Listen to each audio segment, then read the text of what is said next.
Welcome, ladies and gentlemen, boys and girls, children. I think I hit Dave there. You did. Welcome, ladies and gentlemen, boys and girls, children of all ages. I am Sean Anderson, Most Valuable Podcast. This is Dave Oster, a face you might not have seen ever if you're not a subscriber to the Onside Kick way before MVP was ever a thing. But now he's finally back on MVP with videos. And if you can always see him on the fast break, well, you can hear him on the fast break. Now, wait, now you can see him. Now you can see me. I forgot we had the camera. So now you're going to us. see Dave every single week. Yeah. Oh, that's nice, Ricky. That's nice there. But anyways, we're getting into the San Antonio Spurs, the team that had the steal of the draft, DeJounte Murray, the guard from Washington University. Reppin'.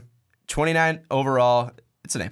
We don't have to talk too much about it, but why don't you talk about Murray's as an actual player and how he fits into it with the Spurs? Look, Murray, first off, I don't know how he fell so far. This one really confused me, but Murray as a player is, you're going to get a great point guard who can run an NBA offense day one, which the Spurs need somebody who can step in and fill that aging point guard slot they have.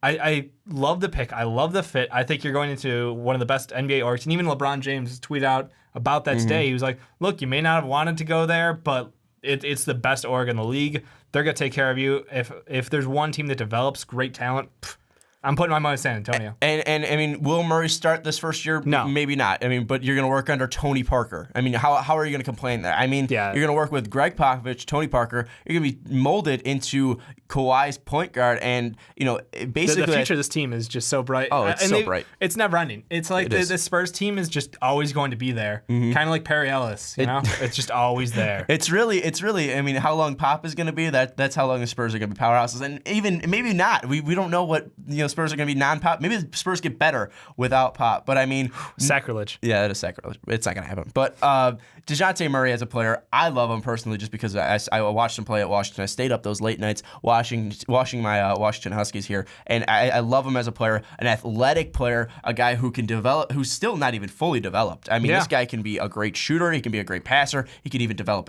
a defensive game. I'm really excited about this pick, and I would be too if you're a Spurs fan. I mean, you got your point guard of the future at 29. You didn't have to trade up. You didn't do anything. You got DeJounte Murray. It's an A+ without a doubt. The Spurs had, I just said the Thunder just had the best draft. But it's hard to say that because...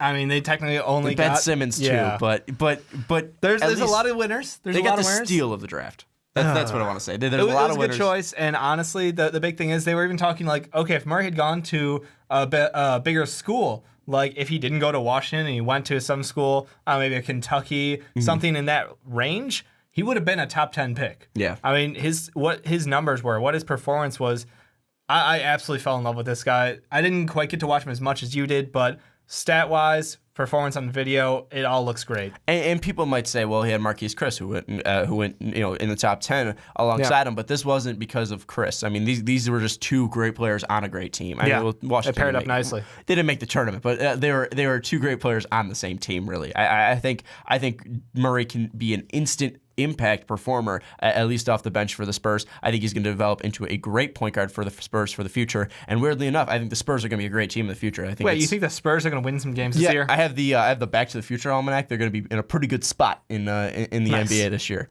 Thank you so much for watching these draft grades. If you do not want to miss any of the other teams, check out the playlist down below or just subscribe to our channel because we'll be putting them out every single chance we get. Ricky's just going to be a machine uploading them every single quick. He's got quick hands. He's editing them down. He's uploading them. So if you don't want to miss them, check out the link in the description or check out our page, Most Valuable Podcast. If you don't want to miss any of our post-draft coverage, free agency coverage, subscribe to our channel. And if you like these draft grades, if you like the grade I gave to your team, like this video. And if you didn't like this grade, tell us in the comments why it should be higher, why it should be lower. What did your team do right? What did your team do wrong? But that's going to wrap up this video. If you do want to follow us on different places, you can find us on Twitter at Most Valuable Pod. You can find me on Twitter at Schwarbo. You can find us on Facebook. You can find us on Snapchat. You even find us at patreon.com/Most Valuable Podcast. If you donate at least $1, you do get a monthly exclusive podcast, and it's people from the MVP Network. The one for July is me, Mike, and Brandon, and it's a pretty fun one. Mike had some pretty good stories, so if you do not want to miss out on that, go to patreon.com/Most Valuable Podcast. It's going to wrap up this draft grade video, and I will see you next time.